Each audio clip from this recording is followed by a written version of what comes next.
Assalamualaikum warahmatullahi wabarakatuh. Perkenalkan, saya Mawaddah, mahasiswa PPG Mata Pelajaran Al-Quran Hadis LPTK UIN Madura dengan nomor mahasiswa 25311102341. Alhamdulillah, saya telah menyelesaikan modul 2 pedagogik dalam PPG dalam jabatan tahun 2025. Pada kesempatan ini, saya ingin merefleksikan bagaimana proses belajar saya selama mengikuti modul ini. Apa yang berhasil, apa yang menjadi tantangan. Refleksi proses belajar. Pada awalnya, saya merasa topik-topik dalam modul pedagogik ini cukup kompleks, terutama karena menggunakan banyak istilah baru seperti PBL, PJBL, TPACK maupun Deep Learning.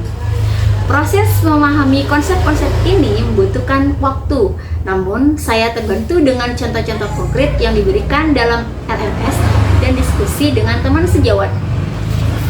Yang paling berhasil bagi saya adalah saat mempelajari problem-based learning. Saya mencoba langsung mengaitkan teori dengan pembelajaran Al-Quran Hadis di kelas. Misalnya, saya membayangkan bagaimana siswa diajak mencari solusi atas permasalahan sehari-hari dengan merujuk pada ayat atau hadis. Dengan cara itu, saya lebih mudah memahami konsep karena langsung saya hubungkan dengan praktik. Saat mempelajari pembelajaran diferensiasi, awalnya saya agak bingung bagaimana melayani perbedaan gaya belajar siswa secara nyata.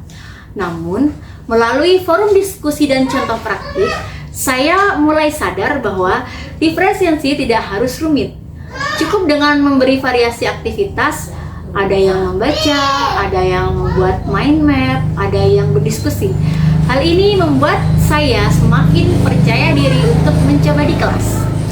Pada topik TPACK, tantangan terbesar bagi saya adalah teknologi. Saya sempat merasa kesulitan menggunakan aplikasi tertentu, namun dengan mencoba berulang dan bertanya pada teman, akhirnya saya bisa memanfaatkan beberapa aplikasi sederhana untuk bahan ajar.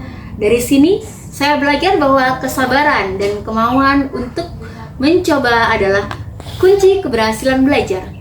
Belajar tentang deep learning memberi kesadaran baru bagi saya. Saya menyadari bahwa selama ini saya cenderung fokus pada penyampaian materi. Namun melalui topik ini, saya diingatkan bahwa pembelajaran Quran Hadis harus menyentuh aspek mana dan pengalaman siswa. Yang berhasil saya lakukan adalah mulai membayangkan aktivitas belajar yang bukan hanya menghafal ayat, tetapi juga mengaitkannya dengan kehidupan nyata, sehingga lebih bermakna. Topik bimbingan konseling dan pendidikan inklusif membuka wawasan baru. Jujur, pada awalnya saya merasa asing karena jarang bersinggungan langsung dengan siswa berkebutuhan khusus. Namun setelah belajar, saya menyadari pentingnya kesiapan guru menghadapi keberagaman. Yang berhasil adalah saat saya mencoba membuat rancangan pembelajaran inklusif sederhana, meskipun masih banyak yang perlu saya perbaiki. Memahami karakter Gen Z dan Alpha terasa sangat relevan. Saya melihat langsung di kelas bahwa mereka cepat bosan jika metode monoton. Dari modul ini, saya belajar untuk lebih kreatif, misalnya dengan menggunakan media digital yang mereka sukai. Hal ini menjadi keberhasilan kecil bagi saya karena akhirnya saya bisa lebih dekat dengan dunia mereka. Akhirnya, pada topik guru profesional era digital dan AI, saya sempat merasa khawatir apakah saya mampu beradaptasi dengan cepat. Namun setelah mempelajarinya, saya justru semakin termotivasi untuk terus belajar. Saya menyadari bahwa AI bukan pengganti guru, tetapi alat bantu. Yang berhasil bagi saya adalah mulai mencoba menggunakan AI untuk mencari ide bahan ajar, meski tetap saya sesuaikan dengan nilai Quran dan hadis.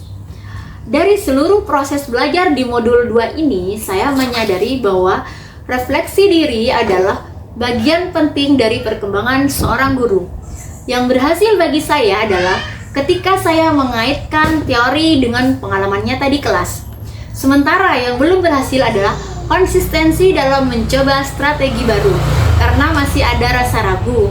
Namun, saya yakin dengan terus berlatih dan berkolaborasi, saya akan lebih siap menjadi guru Quran hadis yang profesional di era digital. Wassalamualaikum warahmatullahi wabarakatuh.